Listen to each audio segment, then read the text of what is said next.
I'm getting older, and I am in crap shape compared to you guys in this movie. What did you do? What are you doing? What are you doing? First of all, you're very handsome, okay? I'm in horrible shape. It's just that I'm like embalmed. You know what I mean? I've worked out so much, and it's become a way of life. I've said it before. Everyone has this enthusiasm. We're like big kids, and we try to bring that kind of combative. It's women. If you don't understand, men are different. They're like big kids to the very end, and at the very end, they're big kids with arthritis. They just don't change. And I wanted to bring that kind of camaraderie, that brotherhood, to a film that hasn't been done for a while. That's all. And do you feel that with the 8 guys you assembled, it was there? Was it fun when the cameras weren't rolling? Was it fun? Yeah. Luckily, we didn't have any divas, except for me. Of course, everyone was lining up to break my neck, say, who gets to kill him today if he gets an attitude? And you had the crew that could do it, unfortunately. Right. But no, especially with Steve Austin, guys that have, they're used to 30,000 people in a crowd, or a Randy Couture who could decimate everybody if he had a bad day. Total gentleman. I just like, if you're going to do films, at least in my age, and I wish I had adapted this philosophy earlier, if you approach each film or approach each game or each show that you're doing, like say, what if this was my last show? Boy, you're going to dig down and you're going to pull out all the stops. Say, okay, I left nothing on the floor. And that's what I would try to instill in these guys. I said, this could be the last night. We never know what's going to happen to us. So I want you to feel like this is your legacy, this is your aftermath. You like what you're leaving behind. Also, great scene with you, Bruce, and the governor. Yeah. I thought, dare I try it? We've been talking about working together for 30 years, but something always happened, like egos or whatever. Something,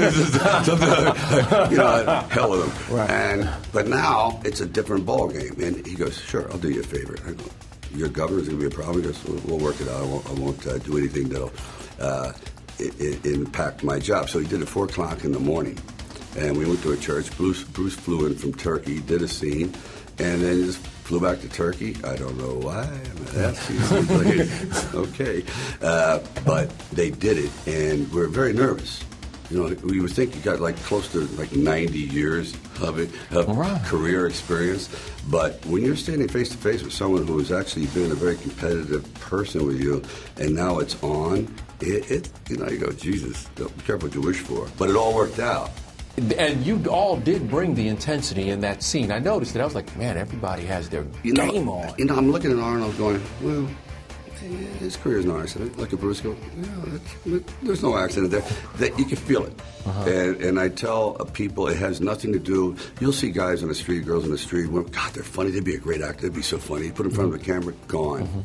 It's a very odd thing. Then you take someone who looks very regular, you put them in front of a camera, they explode. Well, these guys have it both ways. They just really, they impact the room. What was it like working with Dolph again? And it's kind of cool because, Rocky I hate IV, to tell you the truth. Did you? I don't like Swedish people at all.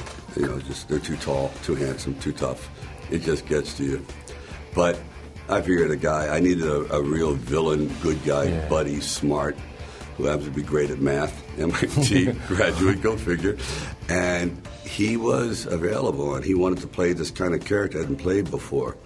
And he just stepped up and nailed it. And I wish I had more screen time for him, because he's just one of those interesting, duplicitous characters. You love, hate him.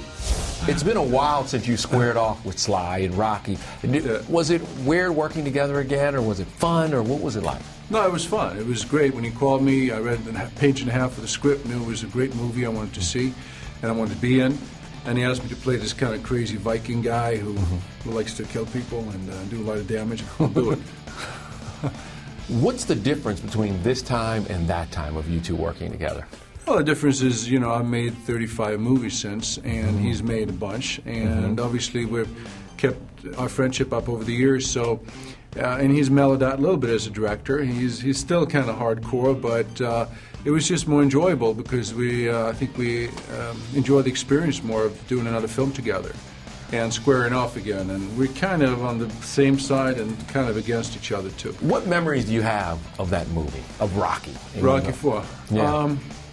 Well, the memories are squaring off in the ring with him, with Apollo Creed, who unfortunately had to You killed Apollo Creed, of. man. You killed Apollo the man Creed. had a big mouth. Shut him up.